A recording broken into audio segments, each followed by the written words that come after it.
بسم اللہ الرحمن الرحیم۔ نحمده ونصلي ونسلم علی رسولہ الکریم، اما بعد۔ عزیز طلبہ کرام، سبق نمبر 172 میں نکاح شغار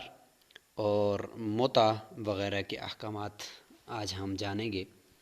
اس کے علاوہ بھی کچھ متفرق احکامات کتاب النکاح سے متعلق آج ہم انشاءاللہ پڑھیں گے۔ کتاب النکاح چل رہی ہے، اگلے بھی کچھ اسباق انشاءاللہ اسی کتاب النکاح سے ہی متعلق ہوں گے۔ تو چونکہ قدوری میں ہم مختصراً پڑھ رہے ہیں، جو ائمہ کے اقوال ہیں، چاروں ائمہ کے، وہ بھی اور ان کے دلائل بھی، پھر ان کے ایک دوسرے کے دلائل کے جوابات بھی، وہ انشاءاللہ بڑی کتب میں آپ دیکھ رہے ہوں گے۔ ان کتب کے اندر خاص طور پر مختصر قدوری میں ہم صرف نفس مسئلہ کے اوپر بات کرتے ہیں تاکہ یہ آپ کو ازبر ہو جائے۔ آگے انشاءاللہ اسی مسئلے کی بڑی کتب کے اندر خوب اچھی طریقے سے تشریح آپ کو مل جائے گی۔ نکاح شغار کسے کہتے ہیں؟ تو اس کو وٹا سٹا بھی کہتے ہیں۔ یہ اس طریقے سے ہوتا ہے کہ ایک آدمی یہ کہے کہ میں اپنی بیٹی آپ کے نکاح میں دیتا ہوں، اس شرط پر کہ آپ اپنی بہن یا بیٹی وہ آپ میرے نکاح میں دیں گے، اس نیت کے ساتھ۔ تو مہر دونوں کا کچھ بھی نہیں ہوگا، مہر یہی ہوگا کہ اس کے بدلے میں آپ مجھے بس اپنی بیٹی یا اپنی بہن دے دیں، میں اپنی بیٹی آپ کو نکاح میں دیتا ہوں، بس یہ ایک دوسرے کا عوض ہو جائیں گی۔ اس کو نکاح شغار کہتے ہیں، اسی کو نکاح جو ہماری زبان میں وٹا سٹا بھی کہتے ہیں۔ تو یہ تو جو شرط ہے، شرط تو ٹھیک نہیں ہے، کیونکہ مہر تو بہرحال شریعت کی طرف سے فرض کردہ ہے شوہر کے اوپر، تو وہ تو ہر حال میں ہوتا ہے۔ لیکن نکاح چونکہ ایک ایسا عقد ہے کہ یہ شرط فاسد سے فاسد نہیں ہوتا، وہ شرط خود ختم ہو جاتی ہے لیکن نکاح ختم نہیں ہوتا، لہذا نکاح درست ہے احناف کے نزدیک۔ اور یہاں پر چونکہ ایسا ہے کہ گوئے کہ مہر متعین ہی نہیں ہوا، لہذا مہر مثل لازم ہوگا۔ تو اس سے متعلق دیکھیں، یہاں سے عبارت شروع ہو رہی ہے کہ وَإِذَا زَوَّجَ الرَّجُلُ ابْنَتَهُ، اگر کوئی آدمی شادی کروائے اپنی بیٹی کی، علی اس شرط پر کہ ان یزوجہ الرجل اختہ او بنتہ، کہ وہ دوسرا آدمی جس کو یہ اپنی بیٹی دے رہا ہے وہ شادی کروائے گا اس مرد کے ساتھ اپنی بہن کو یا اپنی بیٹی کو، لیکون احد العقدین عوضا عن الاخر، تاکہ ہو جائیں دونوں عقدوں میں سے ہر ایک عقد دوسرے کے عوض میں۔ فالعقدان جائزانی، تو احناف کے نزدیک یہ دونوں عقد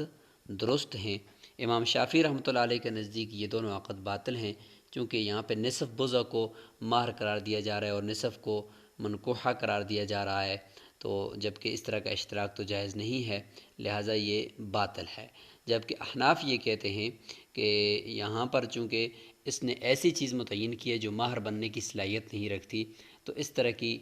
جگہوں پہ اصول یہ ہے کہ ایسی چیز جو مہر بننے کی صلاحیت نہ رکھتی ہو تو وہاں پر مہر مثل لازم ہوتا ہے۔ مہر مثل وہ آگے انشاءاللہ سبق کے اندر آئے گا کہ جس میں ہم دیکھیں گے کہ مہر مثل کسے کہتے ہیں۔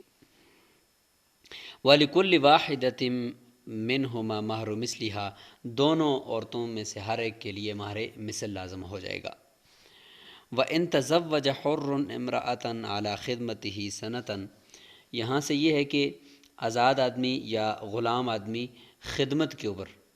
وہ شادی کرتے ہیں کہ ہم خدمت کریں گے عورت کی، لہٰذا اسی پر ہم شادی کرتے ہیں اور یہی اس کا مہر ہوگا۔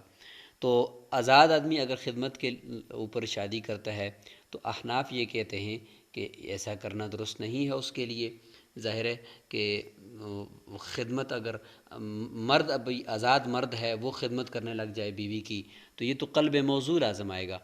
کیونکہ بیوی لائی جاتی ہے خدمت کے لیے، نہ کہ شوہر شادی بیوی کی خدمت کے لیے کرتا ہے، ایسا تو نہیں ہے۔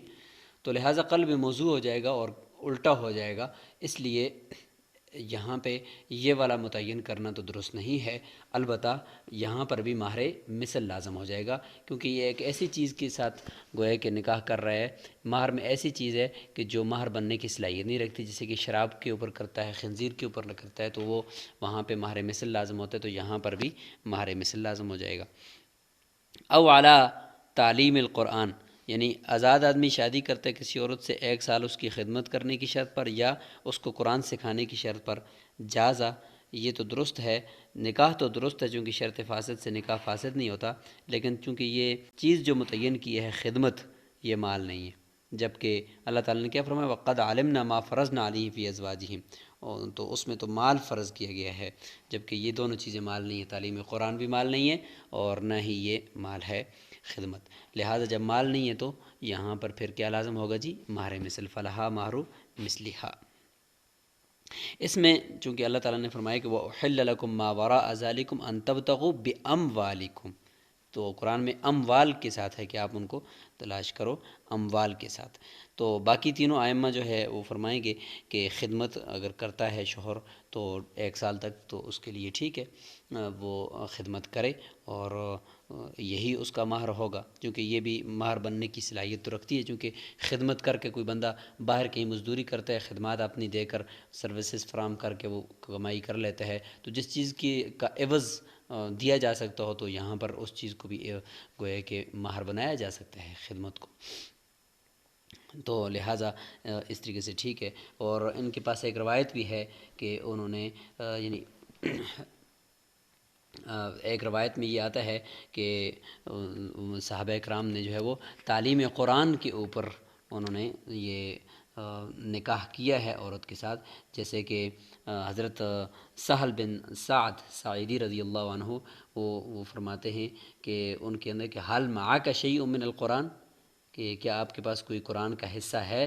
تو انہوں نے کہا کہ ہاں ہے، تو آپ صلی اللہ علیہ وسلم نے فرمایا کہ قد ملکتکھا بما معاک من القرآن، کہ آپ کے پاس جو کچھ قرآن کا حصہ ہے اس کی وجہ سے میں آپ کے ساتھ اس عورت کا نکاح کرا رہا ہوں۔ تو احناف اس کا یہ جواب دیں گے کہ یہ تو اس میں یہ نہیں ہوتا کہ بھئی قرآن کی کو مہر بنایا گیا، بلکہ یہ کہا گیا کہ قرآن آپ کے پاس ہے تو اس رتبے کی وجہ سے ہم آپ کا نکاح اس عورت کے ساتھ کرا رہے ہیں، یہ نہیں کہا کہ مہر ہے یہ، بلکہ یہ کہا کہ اس رتبے اور اس مرتبے کی وجہ سے آپ کو یہ نکاح کا انعام دیا جا رہا ہے، یہ نہیں کہا کہ یہ مہر بن رہا ہے۔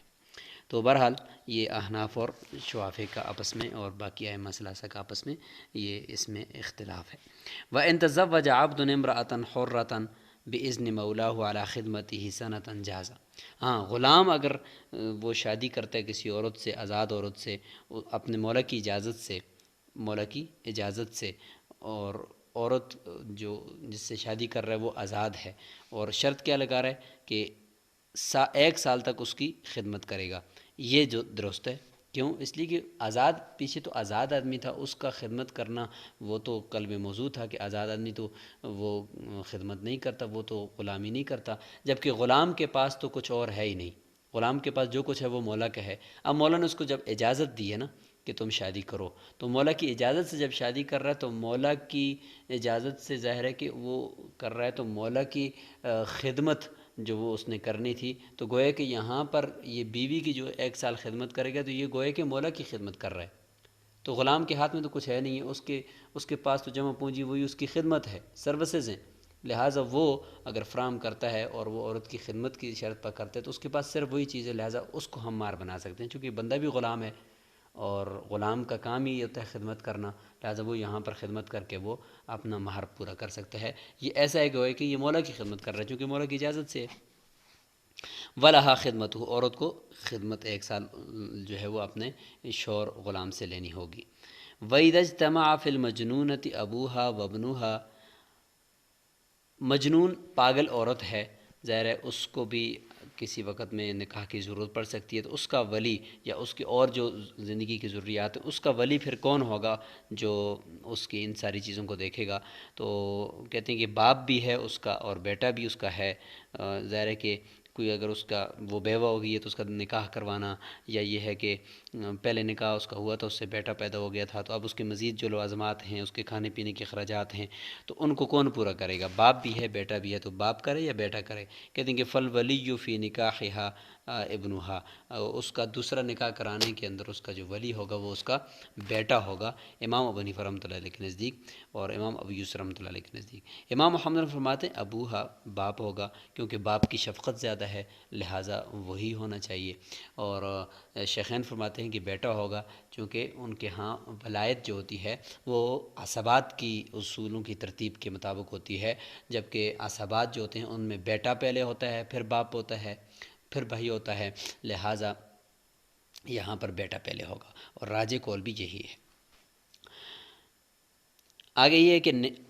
غلام اور باندی یہ خود مولا کی اجازت کے بغیر نکاح نہیں کر سکتے، کیونکہ مولا نے ان سے خدمت لینی ہے، تو اگر یہ بغیر اجازت کے نکاح کر لیں گے تو مولا کی خدمت تو پھر نہ رہی، نہ باندی سے مولا پھر خدمت لے سکتا ہے، وتی کر سکتا ہے، نہ کچھ کر سکتا ہے، اس لیے بغیر مولا کی اجازت کے وہ نکاح ان کا جائز نہیں ہے۔ ولا يجوز نکاح العبد والامۃ الا باذن مولاہما، مولا کی اجازت کے بغیر ان کا نکاح کرنا وہ درست نہیں ہے۔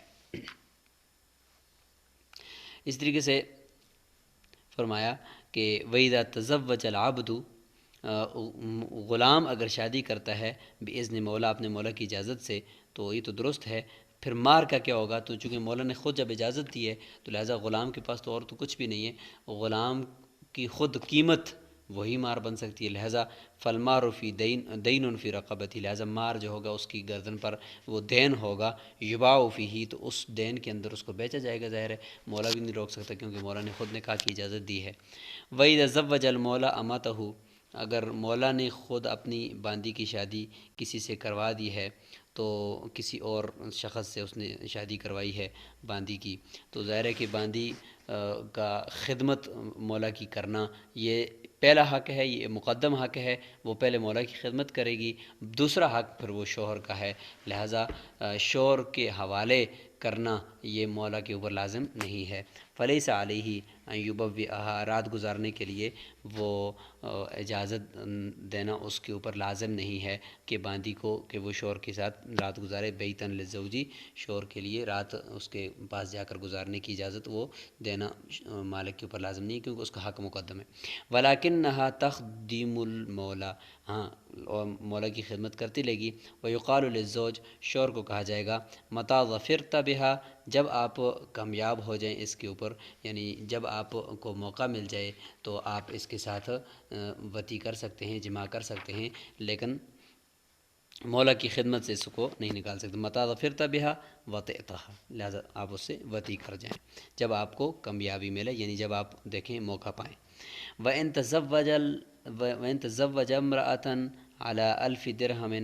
یہاں سے یہ مسئلہ آ رہا ہے کہ ایک آدمی نے مہر مثل جو عورت کا ہوتا ہے، اگرچہ اس کا مہر مثل 10,000 درہم ہے مثال کے طور پر، اس نے کم رکھ دیا، مہر مثل سے کم 5,000 درہم مثال کے طور پر رکھ دیا، تو لیکن ساتھ اس نے کہا کہ میں کچھ سہولتیں آپ کو دوں گا اور کچھ مزید آپ کو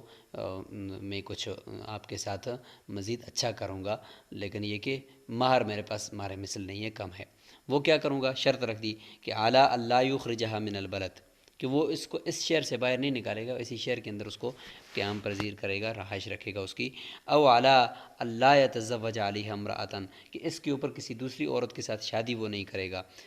فَإِن وَفَا بِالشَّرْطِ، تو لہٰذا عورت بھی تو کم مہر پر اسی لیے راضی ہوئی کہ ان شرطوں کو وہ پورا کرے، اگر اس نے یہ شرطیں پوری کی تو فلاح المسمى، تو عورت کو وہی مسمى ملے گا جو متعین کیا گیا ہے۔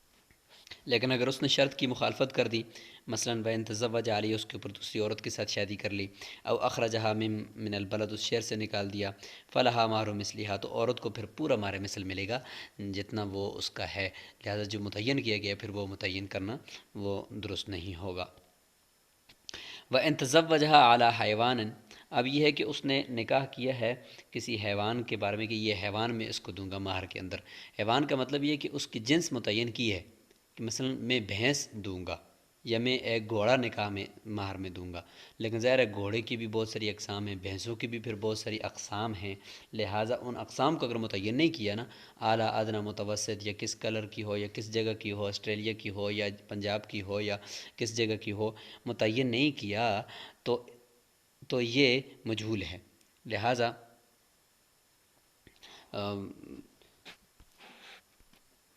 نکاح تو درست ہے، لیکن وہ جو بھینس اس نے متعین کیا، چونکہ اس کی مزید کچھ اس نے نوع متعین نہیں کی، صفت متعین نہیں کی، تو لہٰذا شریعت یہ کہے گی کہ نکاح درست ہے۔ باقی جو دینی ہے بھینس وہ درمیانی دینی ہے، ظاہر ہے کہ نہ بہت اعلیٰ اور نہ ہی بہت ادنا۔ البتہ اس کی قیمت بھی دے سکتا ہے، کیونکہ جو کہ متعین تو کی نہیں ہے کوئی خاص بھینس اور اس کی طرف اشارہ تو کیا نہیں ہے، لہٰذا اس کی قیمت بھی دے سکتا ہے، چونکہ دین تو یہ ذمہ میں ہو نہیں سکتی، لہٰذا اس کی قیمت جو ہے وہ دین ہو سکتی ہے، قیمت دے سکتا ہے۔ البتہ اگر حیوان متعین کیا ہو تو پھر تو وہی حیوان دینا پڑے گا، پھر اس کی قیمت دینا درست نہیں ہے۔ غیر موصوف، موصوف یعنی اس کی صفت ذکر نہیں کی، صحت تسمیہ، تسمیہ درست ہو جائے گا۔ ولحل وسط منہ، تو اس کے لیے اس جنس کا وسط یعنی درمیانی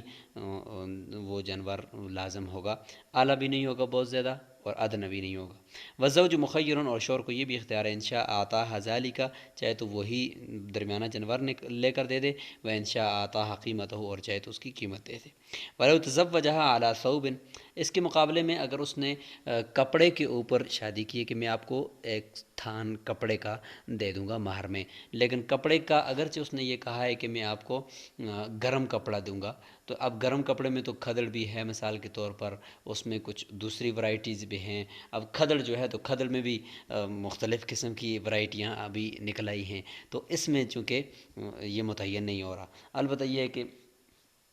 کسی ایک خاص کمپنی کا کپڑا متعین کر دے اور اس کمپنی کے اندر ایک ہی قسم کی ورائٹی بن رہی ہو تو پھر تو وہ متعین ہو جائے گا، ورنہ متعین نہیں ہوگا۔ غیر موصوف، صفت کا ذکر نہیں کی، صرف یہ کہا ہے کہ میں آپ کو گرم کپڑا دوں گا، فلہا مہر مثلہ، تو اس صورت میں چونکہ یہ نہیں کہہ سکتے کہ بھئی ان میں سے کوئی ایک کپڑا درمیانہ دے دے، نہیں، کیونکہ درمیانے کپڑے کے اندر بھی پھر بہت ساری ورائٹیاں ہوتی ہیں، لہٰذا یہ متعین ہونا ممکن نہیں ہے، اس لیے ہمارے مثل لازم ہو جائے گا۔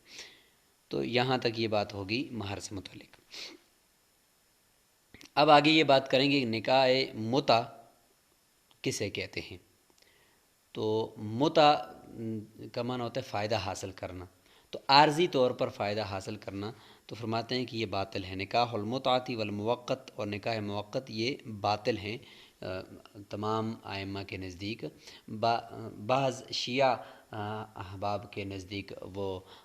اس کو وہ حلال سمجھتے ہیں، حضرت عبداللہ بن عباس رضی اللہ عنہ کی طرف منسوب کر کے کہ انہوں نے اس کو حلال قرار دیا ہے، جبکہ اس بات پر اجماع ہو چکا ہے کہ متع، اچھا متع کہتے کسے ہیں یہ تو پہلے واضح ہو جائے۔ متع کہتے ہیں کہ کوئی آدمی کسی عورت کو کہے گواہوں کے بغیر، بس کسی عورت کو کہے کہ آپ سے میں نکاح کرنا چاہتا ہوں 2 دن کے لیے، اور بس 10 روپے آپ کو دے دوں گا، 100 روپیہ دے دوں گا، 1000 روپیہ آپ کو دے دوں گا، بس اتنا 10 دن کے لیے یا 1 دن کے لیے یا 2 دن کے لیے یا 3 دن کے لیے میں آپ سے کرتا ہوں، اور اس کے بعد پھر طلاق۔ اب یہ تو اس خاص جو نکاح جس میں میاں بیوی ہوتے ہیں اور ان کے پھر حقوق ہوتے ہیں اور پھر ان کا ساری زندگی ایک ساتھ گزر اوقات ہوتا ہے، اور اس کے پھر جو حکمتیں ہوتی ہیں، پھر بچے کی پیدائش کا مسئلہ ہوتا ہے، یہ ساری چیزیں چونکہ وہ صحیح نکاح کے اندر ہوتی ہیں تو وہ اس میں نہیں پائی جاتی،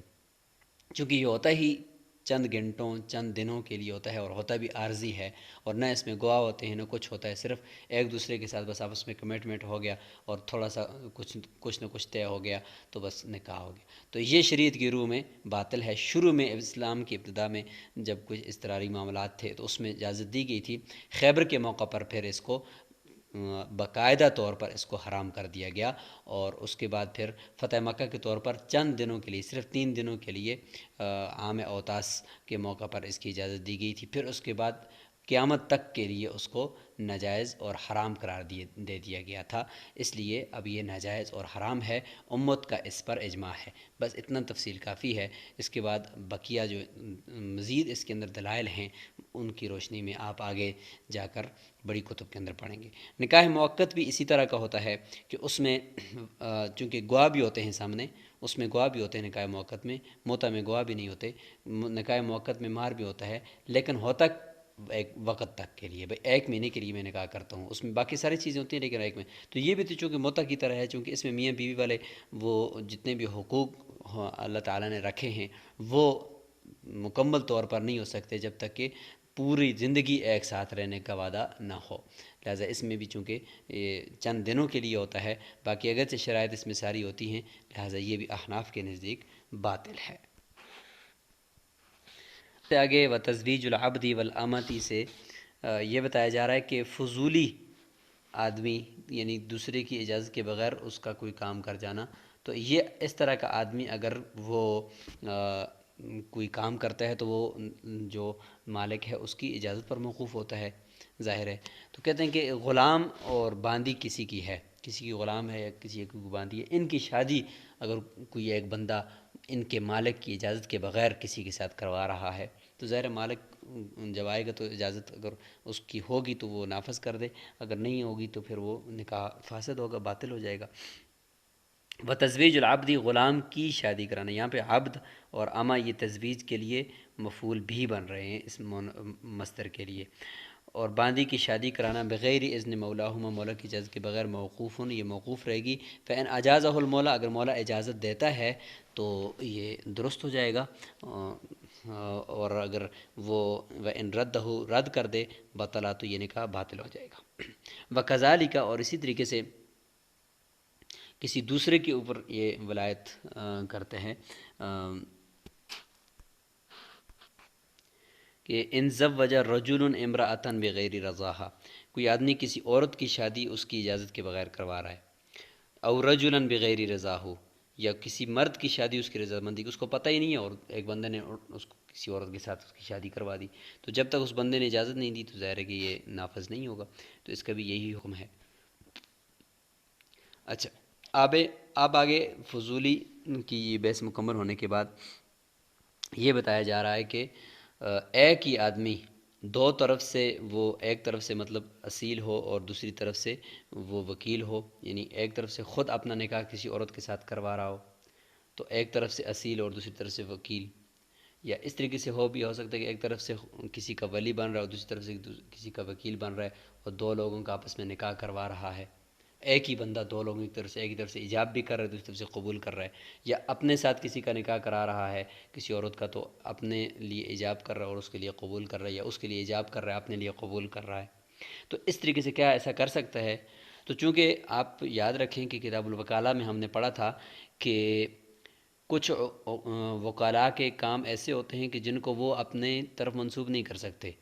بلکہ وہ اپنے موکل کی طرف منسوب کرتے ہیں۔ اس میں نکاح بھی تھا کہ کسی کے ساتھ نکاح اگر وکیل کرواتا ہے کسی کا تو وہ یہ نہیں کہتا کہ میں اپنے ساتھ کروا رہا ہوں، بلکہ جس کی طرف سے وہ وکیل ہوتا ہے اس کا ذکر کر رہا ہوتا ہے کہ بھی اس کا نکاح اس فلاں عورت کے ساتھ کروا رہا ہوں۔ تو یہ سارے جو حقوق ہوتے ہیں پھر نکاح کے وہ موکل کی طرف لوٹتے ہیں، وکیل درمیان میں صرف بات کرنے والا ہوتا ہے، سفیر ہوتا ہے، معبر ہوتا ہے۔ تو یہی اصول یہاں پر بھی کار فرما ہوگا کہ جب سفیر اور معبر ہوتا ہے نکاح کے اندر کوئی تیسرا آدمی جو وکیل ہوتا ہے، تو پھر وہی آدمی وہ دونوں کی طرف سے بھی سفیر اور معبر بن سکتا ہے، لڑکے کی طرف سے بن سکتا ہے، صرف اس نے بات ہی کرنی ہے اور تو کچھ نہیں کرنا کہ بھائی لڑکی کی طرف سے میں قبول کرتا ہوں، لڑکی کی طرف سے میں ایجاب کرتا ہوں، بس ٹھیک ہے جی۔ اور جہاں پر وہ خود اصیل بن رہا ہے دوسری طرف سے کفیل بن رہا ہے یا وکیل بن رہا ہے یا کچھ بھی بن رہا ہے تو ٹھیک ہے، اپنی طرف سے وہ قبول کرے گا اور دوسری کی طرف سے وہ وکیل ہے، صرف بات ہی تو کرنی ہے، یہ تو نہیں کرنا کہ بھئی مہر اس کے اوپر لازم ہو جائے گا، یہ تو بھی نہیں کرنا کہ بھئی دلہن کہیں اس کو دینا لازم ہو جائے گا، کچھ بھی نہیں ہوگا، صرف اس نے بات چلانی، لازم دونوں کی طرف سے کر سکتا ہے۔ اس لیے فرمایا کہ وَيَجُوزُ لِابْنِ الْعَمِّ، چچا زاد کے لیے، چاچے کے بیٹے کے لیے جائز ہے ان یزوج بنت عمہ، کہ وہ اپنے چچے کی بیٹی یعنی چچا زاد اپنی کزن کو کا نکاح کروائے من نفسی، اپنے آپ سے۔ تو یہاں پہ چچا زاد ہونا ضروری نہیں ہے، ایک مثال دی جا رہی ہے، کوئی بھی ہو سکتا ہے۔ وَإِذَا أَذِنَتِ الْمَرْأَةُ لِلرَّجُلِ، کسی عورت نے کسی آدمی کو کہا، اجازت دی ان یزوجہا من نفسہ، کہ وہ اس عورت کی اپنے ساتھ شادی کروا دے، فعقد بحضرت شاہدین، اس بندے نے کیا کیا کہ اپنی طرف سے اصیل ہے اور لڑکی کی طرف سے وہ وکیل ہے، لہٰذا اس نے سب کے اجازت سامنے اس لڑکی کی شادی اپنے ساتھ کروا دی، جہازا درست اس نے کہا کہ تم سب گواہ رہنا، اس عورت کی کا نکاح میں اپنے ساتھ کرتا ہوں اور میں قبول کرتا ہوں، بس اتنی بات کے لیے نکاح ہو جائے گا۔ وَإِذَا ضَمِنَ الْوَلِيُّ، یہاں پہ یہ ہے کہ یہ بتایا جا رہا ہے کہ خود ولی وہ ایک طرف سے ولی ہے اور دوسری طرف سے وہ کفیل بن رہا ہے تو یہ بھی ٹھیک ہے، چونکہ معاذ صرف منہ سے بات ہی کرنی ہے، حقوق تو ادھر لوٹتے ہی نہیں ہے ایک آدمی کی طرف، تو لہٰذا ایک آدمی ایک طرف سے ولی بنے، دوسری طرف سے کسی کا کفیل بن رہا ہے، وہ بھی ٹھیک ہے۔ جس طرح کہ یہاں پہ دیکھیں ولی جو ہے وہ ضامن بن رہا ہے مہر کا للمرأتی، عورت کے لیے، اپنے چھوٹے بچے کا، وہ مثال کے طور پر چھوٹا بچہ تھا اس کا، اور وہ اس کا نکاح کسی عورت کے ساتھ کروا رہا تھا، تو عورت کے ساتھ کرواتے ہوئے اس نے کہا کہ یہ چھوٹے بچے کی طرف سے جو مہر ہوگا یہ میں دے دوں گا۔ تو اب دیکھیں وہ ہے ولی ہے، لیکن یہ ہے کہ وہ ساتھ ساتھ جو ہے وہ کفیل بن گیا لڑکی کی طرف سے، تو اب لڑکی کا وہ کفیل ہے اور اپنے لڑکے کا وہ ولی ہے، تو دیکھیں ولی بھی بن گیا، کفیل بھی بن گیا۔ بعد میں اگر وہ اس نے یہ کہا ہے کہ میں بعد میں اس بچے سے کے مال سے لے لوں گا، تو پھر تو بچے کے مال سے لے، اگر نہیں کہا تو پھر لہٰذا پھر بچے کے کی طرف سے اس نے گویا کہ تبرع اور احسان کیا ہے اور وہ اس کی طرف سے ادا کر دے گا۔ کہتے ہیں کہ صح زمانہ، یہ زمان درست ہے۔ وَلِلْمَرْأَةِ الْخِيَارُ، عورت کو پھر اختیار ہے فی مطالبۃ زوجہا او ولیہا، اپنے شوہر سے مطالبہ کرنے کا یا اپنے ولی سے۔ شوہر اگر بالغ ہے تو اس سے مطالبہ کر سکتی ہے، اگر وہ نابالغ ہے تو پھر اس سے مطالبہ نہیں کر سکتی۔ تو یہاں بات سٹاپ کر لیتے ہیں۔ تو آج ہم نے نکاح شغار پڑھ لیا، اور اس طریقے سے متع اور نکاح موقت کا حکم پڑھ لیا، اور اس طریقے سے ولی سے متعلق کچھ احکامات ہم نے پڑھ لیے، اور فضولی کے احکامات کو آج ہم نے دیکھا ہے۔ السلام علیکم ورحمۃ اللہ وبرکاتہ۔